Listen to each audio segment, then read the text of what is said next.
da haka alaman ahlus sunna na kware suna kaunan malamansu, suna san malamansu, suna kare malamansu, suna taimakon malamansu. Yau mutumin banza ma ya so shugabansa, ballantana kai ba za ka kaunaci malaminka ba?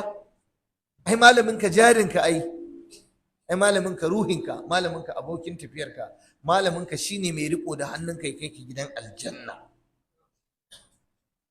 Yace saboda son malami zai sa mutum ya bi Allah a rayuwarsa, sannan kuma mutum zai bar kyakkyawan tarihi a rayuwarsa. Duk malami da ya mutu ya bar tarihi mai kyau. Yace amma wa sani'atul mali tazulu bi zawali sahibi. Dukiya kuwa in mai dukiyar ya mutu to shikenan labarinsa ya ƙare. Yanzu a jihar nan, a garin nan, akwai mutanen da sun tara kuɗi na fita hankali, kuɗi.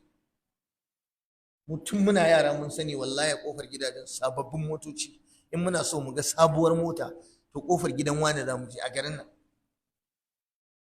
Amma wallahi yanzu sai a yi wata 5 shekara nawa ba a ambaci sunansu ba. Amma akwai malaman da suka rayu a nan ba su da kwanon masara a gidan suke rayuwa, wallahi sunansu bai bata ba. Da yawa malamai da suke da'awa a nan garin sun karantar da su, ba a manta da su ba. Kai ba wai su ba, 'ya'yansu ma suna cin albarkacinsu. Ɗansu ko da ba malami ba ne sai a ce ai wannan ɗan gidan malam wane ne, ai ko da fa shi ba malamin ba ne yana cin albarkacin ubansa. Amma da yawa za ga wani ya tara kuɗi an daina jin labarinsa. Kuma dama haka yake, mai kuɗi tarihinsa mutuwa yake yi, amma mai ilimi tarihinsa baya mutuwa. Ga misali, ga sahabbai, ga tabi'ai, kuɗi suka tara amma duk littafin da ka buɗe ka ga sunansu. Yanzu har yanzu kai bai ishe ka tafi makaranta ba? Bai ishe ka kai kwaɗayin ka nemi ilimi ba?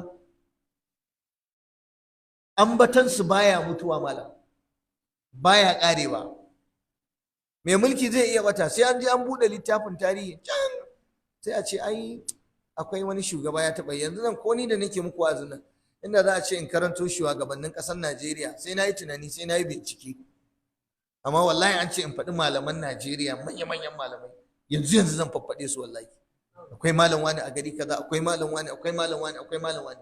Wai saboda me? Ko da ban yi karatu a hannunsa ba, saboda ya bar albarka, ya bar